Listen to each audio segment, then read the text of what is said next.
मेरी माँ की तबीयत बहुत ख़राब थी। मैं उन्हें डॉक्टर के पास ले गई, लेकिन मेरे पास इलाज के पैसे नहीं थे। डॉक्टर ने कहा कि अगर अपनी माँ का इलाज करवाना है तो मेरे ऑफिस में आ जाओ। मैंने मम्मी का इलाज के बदले में अपनी इज्जत बेच दी। लेकिन जैसे ही डॉक्टर माँ का इलाज करने लगा, डॉक्टर के होश उड़ गए, क्योंकि वो डॉक्टर तो मेरा नाम रेशमा है और मैं 23 साल की थी। जब मेरी माँ बीमार हो गई, उनको मैं हर जगह डॉक्टर से दिखा चुकी थी, मगर उनकी तबीयत हर दिन बिगड़ती जा रही थी। डॉक्टर्स उनकी बीमारी को लाइलाज बता चुके थे, मगर मेरी माँ के अलावा मेरा कोई दूसरा सहारा नहीं था। मैं उनकी हालत देखकर बहुत ही रोती थी। मैं अपनी माँ की एक अकेली बेटी थी। मेरी कोई भी बहन नहीं थी जो मेरी मदद करती। जो भी जायदाद बची थी सब बेचकर माँ की इलाज पर लगा दी थी। अब तो इलाज करवाने के लिए पैसे भी नहीं थे। उसी दिन चाचा को जब हमारे हालात का पता चला तो वो हमारे घर आए और कहने लगे, रेशमा, तुम लोगों पर इतनी मुसीबत टूट पड़ी है, तुमने मुझे एक बार भी बताया नहीं। एक बार चाचा को बताया होता या कॉल किया होता तो मैं तुरंत आ जाता। अब मैं चाचा को क्या बताती कि कई बार मैंने उनसे बात करने के लिए घर पर कॉल किया, मगर हर बार चाची मुझे बेइज्जत करके कॉल काट देती थी। चाची समझती थी कि मैं उनके पति और उनके बेटे की कमाई हड़पना चाहती हूँ। चाचा ने मम्मी से बहुत ही शिकायत किए, मगर माँ चुपचाप सब कुछ सुनती रही, क्योंकि माँ लकवे की वजह से बोल नहीं पा रही थी। जब चाचा बात ख़त्म कर गए तो कहने लगे, रेशमा, सामान पैक कर लो, तुम दोनों माँ बेटी मेरे साथ जाओगी। मैं किसी तरह चाचा के घर नहीं जाना चाहती थी, क्योंकि चाची का बेटा मुझे बिल्कुल भी अच्छा नहीं लगता था। लेकिन चाचा ने बहुत कहा कि वो मुझे और माँ को अपने घर तक रखेंगे जब तक माँ कुछ बेहतर नहीं हो जाती। चाचा के घर जाने का मतलब कि चाची से दिन रात अपनी बेइज्जती करवाना था। उनको तो शुरू से ही मेरे खूबसूरत होने से दिक्कत थी।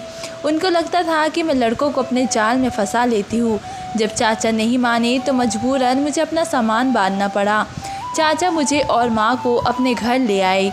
जब चाची को इस बात का पता चला तो उन्होंने सारा घर सर पर उठा लिया कि महंगाई इस कदर हो चुकी है और अब ये यहाँ पर दोनों आ गई है, इनका खर्चा कौन उठाएगा। चाचा ने आगे बढ़कर चाची के कान में न जाने ऐसा क्या कहा कि चाची खामोश हो गई और मुझे कहने लगी, आओ रेशमा, कमरे में चली जाओ और अपनी माँ को भी ले जाओ। मैं उस वक्त सोच में पड़ गई कि न जाने चाचा ने ऐसा क्या कहा, लेकिन जल्दी ही मैं उसको भूलकर माँ की सेहत में हिसाब से सोचने लगी थी। मैंने कई बार सोचा कि अगर मैं शहर में कोई छोटी मोटी नौकरी कर लूँ तो हो सकता है माँ के इलाज के पैसे बन जाए, मगर मुझे डर था कि कहीं चाचा मुझे नौकरी के लिए मना न कर दे। अगली सुबह जब उठी तो सबसे पहले किचन में गई ताकि नाश्ते का प्रबंध कर सकूँ। उसी वक्त चाची किचन में आ गई और मुझे कहने लगी, देखो, अब आप दोनों माँ बेटी को इस घर में रहना है तो तुम तो जानती हो महंगाई कितनी है।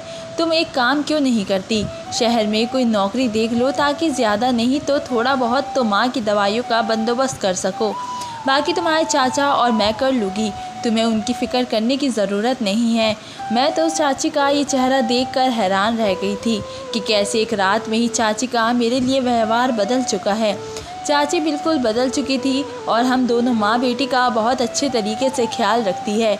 न जाने चाचा ने उनको क्या कहा था कि उनका अपना व्यवहार बदलना पड़ा। जो भी हो, मुझे तो खुशी इस बात की थी कि अब मैं नौकरी कर सकती थी, क्योंकि चाची ने खुद ही मुझे ये कह दिया था। अब मुझे किसी बात का डर नहीं था। मैंने उसी दिन कमरे में आकर माँ को अपनी नौकरी करने की बात बता दी ताकि उनको पता हो कि उनकी बेटी सारा दिन क्या करती है। माँ ने नौकरी करने के लिए मुझे मना भी किया था। वो भी ये बात अच्छे से जानती थी कि अब हम चाचा के घर में रहते हैं, इसलिए छोटे मोटे ज़रूरतें खुद पूरी करनी होगी। मेरी एक दोस्त शीतल शहर में काम करती थी। मैंने उससे बात की तो वह कहने लगी, रेशमा, तुम 2 दिन रुक जाओ, मैं अपने ही ऑफिस में तुम्हारी नौकरी की बात करूँगी। अगर तुम्हारी वहाँ बात पक्की हो गई तो बहुत ही अच्छी बात है। ऐसे हम दोनों सहेलियाँ मिलजुल कर काम कर लेगी। शीतल की बात से मुझे अच्छा लगा, क्योंकि मैंने पहले कभी भी शहर में काम नहीं किया था। दिमाग में एक डर था कि न जाने शहर का माहौल कैसा होगा, मैं सब कुछ मैनेज कर पाऊँगी या नहीं। इसी सोच में मेरे 2 दिन निकले। तीसरे दिन शीतल घर आ गई और मुझे कहने लगी, तुम्हारी किस्मत बहुत ही अच्छी है। मैंने कल ऑफिस में जब तुम्हारी बात की तो बॉस ने उसी वक्त तुम्हारी नौकरी पक्की कर दी। उन्हें एक मेहनती लड़की की ज़रूरत थी और तुम इसके लिए सही हो। तुम्हें खुश होना चाहिए कि तुम्हारी तनख्वाह भी ज़्यादा होगी। शीतल की बात सुनकर जहाँ मैं खुश थी वहाँ एक डर दिल में कुंडली मारकर बैठा था कि पता नहीं दफ्तर का मालिक कैसा होगा। अगले दिन पूजा करके मैं शीतल के साथ ऑफिस चली गई। वहाँ मुझे खबर मिली कि जिस मालिक ने मुझे रखा है कुछ दिनों के लिए किसी काम के सिलसिले में वो दूसरे शहर चला गया है। ये कंपनी सर्जिकल की थी, यानी कि मेडिकल के औजार बनते थे। मुझे शीतल के साथ ही कुछ दिन रखा गया था कि मैं अच्छी तरह से काम सीख जाऊँ। शुरुआती दिनों में मुझे दफ्तर में आना थोड़ा अजीब लगता था, लेकिन फिर मैं धीरे धीरे इस माहौल में ढल गई। अब मैं रोज़ शीतल के साथ दफ्तर जाने लगी और जब छुट्टी होती तो शीतल के साथ ही घर वापस आ जाती। मुझे इस दफ्तर में आए 10 दिन ही हो चुके थे, लेकिन अभी तक दफ्तर के मालिक से मिली नहीं थी और ना ही मैं जानती थी कि वो कौन है और कैसा है। एक बार उससे मिलना चाहती थी जिसने बिना देखे बिना इंटरव्यू के लिए मुझे नौकरी पर रखा था, क्योंकि मैंने सिर्फ इंटर पास किया हुआ था। पापा जब दुनिया से चल बसे उसके बाद मैंने पढ़ाई छोड़ दी। एक दिन माँ की तबीयत बहुत ज़्यादा ख़राब हो गई। मुझे चाची का फ़ोन आया। उस वक्त मैं ऑफ़िस में थी। मुझे फ़ोन करके कहने लगी, तुम्हारी माँ बहुत ज़्यादा बीमार है, तुम घर चली आओ। मैं बहुत डर गई थी क्योंकि चाची भी फ़ोन पर बहुत ज़्यादा परेशान लग रही थी।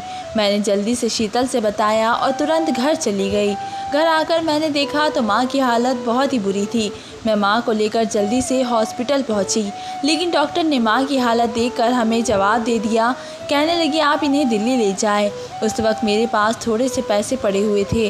मैं माँ को दिल्ली ले आई। मैं नहीं चाहती थी कि पैसों की वजह से मेरी माँ को कुछ भी हो।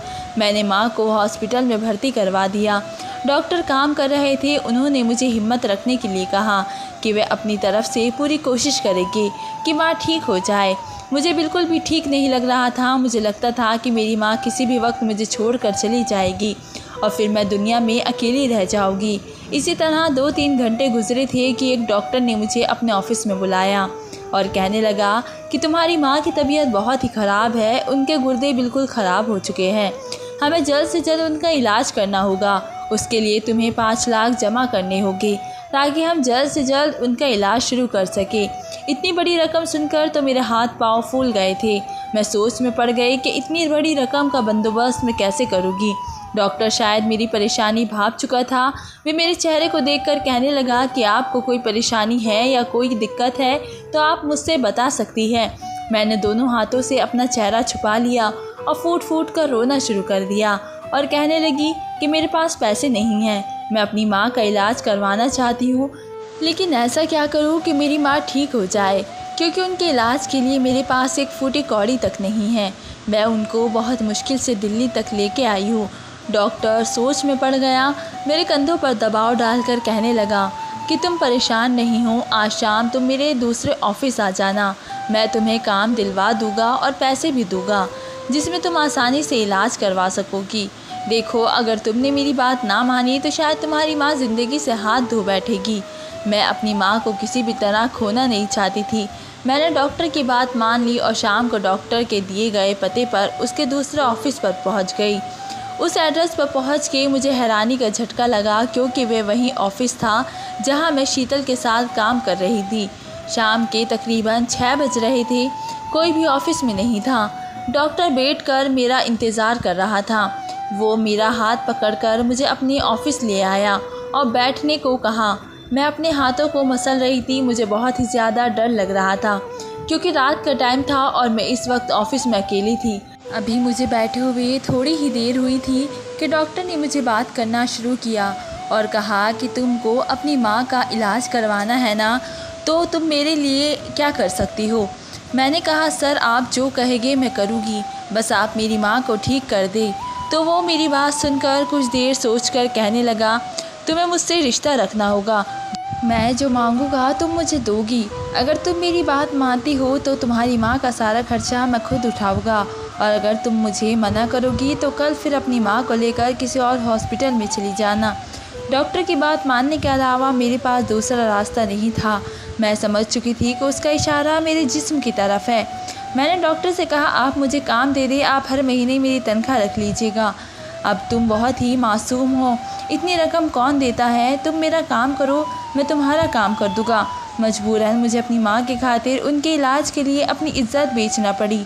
अब मेरा सांस घुट रहा था क्योंकि मैंने अपनी इज्जत गंवा दी थी। मुझे अपने ऊपर घिन आ रही थी। दुनिया के सारे डॉक्टर से नफ़रत होने लगी थी कि ये कैसे है, शैतान लोग हैं जो किसी की जान बचाने के लिए इज्जत के साथ खेलते हैं। मुझे खुद बहुत ही गुस्सा आ रहा था। मैं कितनी गलत जगह पर काम कर रही थी। अगर मुझे ज़रा भी अंदाज़ा होता कि शीतल ने मुझे जिस जगह नौकरी दिलवाई थी वो डॉक्टर इतना घटिया है तो मैं कभी भी वहाँ नौकरी नहीं करती।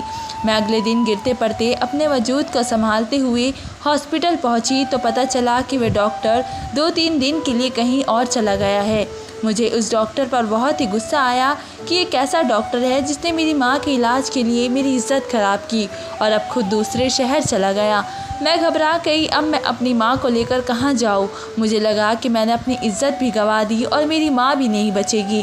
मैं पूरी तरह से रो रही थी।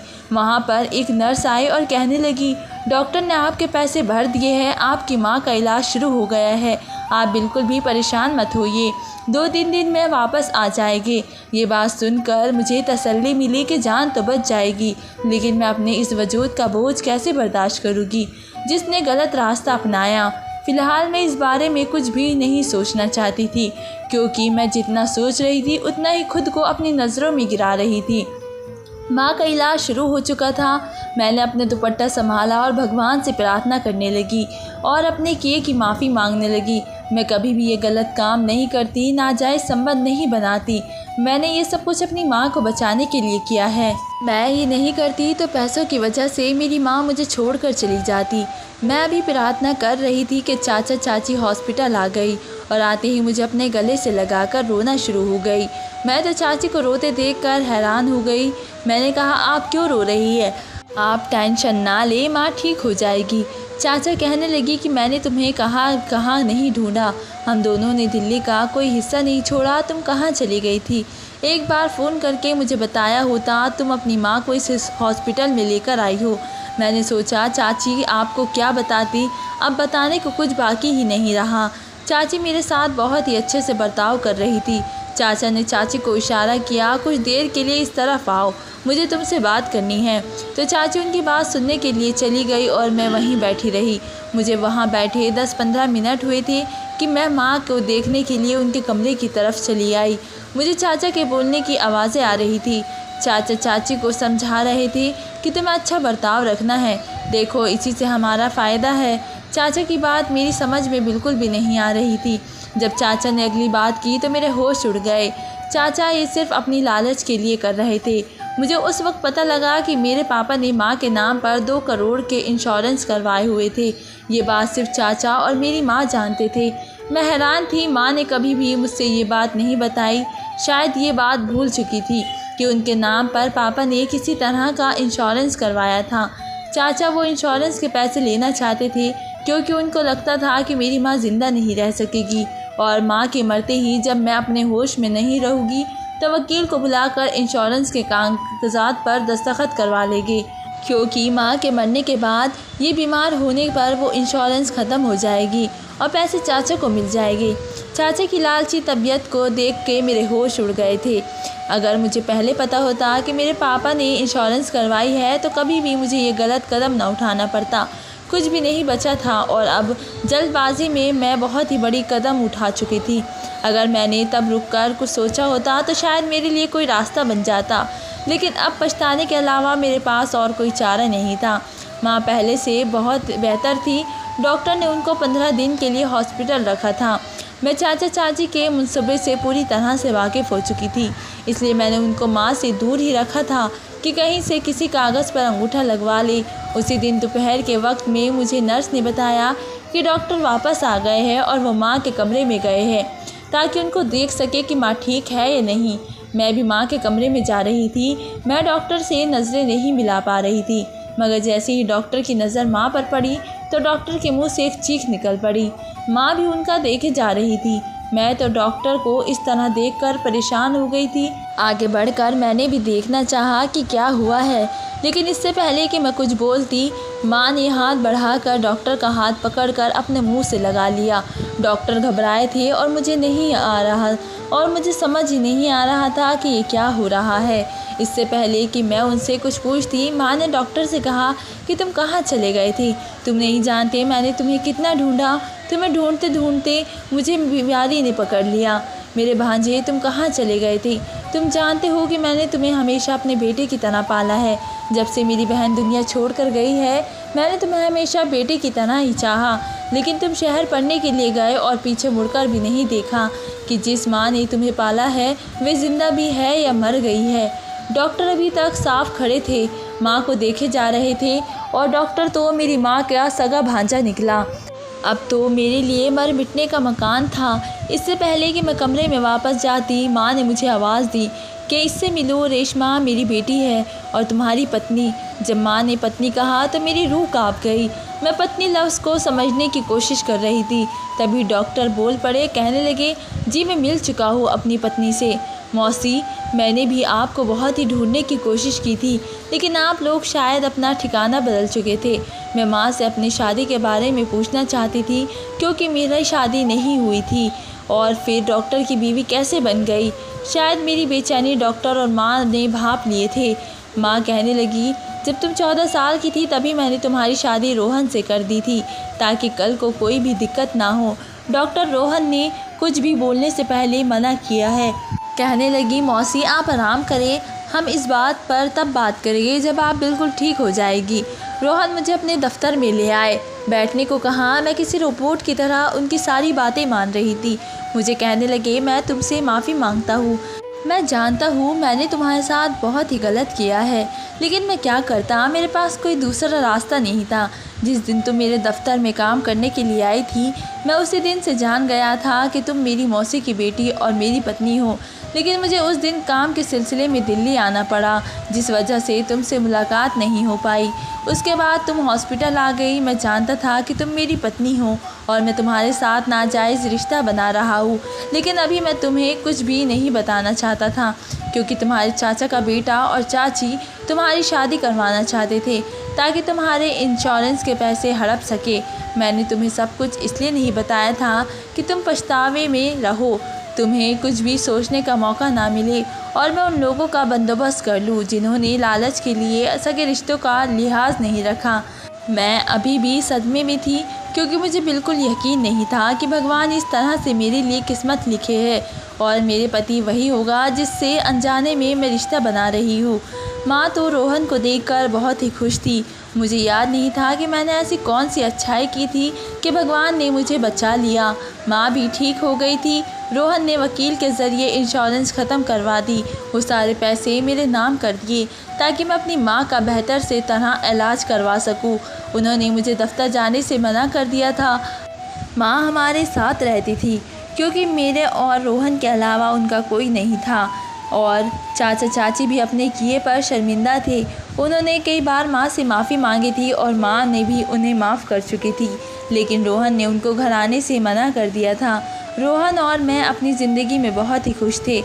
एक दिन मुझ पर पहाड़ टूट पड़ा। मेरी माँ चल बसी वक्त ज़ख्म भर देता है, और धीरे धीरे मैं भी घर और मैं अपने बच्चों में बिज़ी हो गई थी। भगवान से प्रार्थना करती हूँ कि वो हमारी ज़िंदगी खुशहाल रखे। तो दोस्तों, हमारी कहानी कैसी लगी हमें कमेंट करके ज़रूर बताएं। मिलते हैं एक नई स्टोरी के साथ, तब तक के लिए धन्यवाद।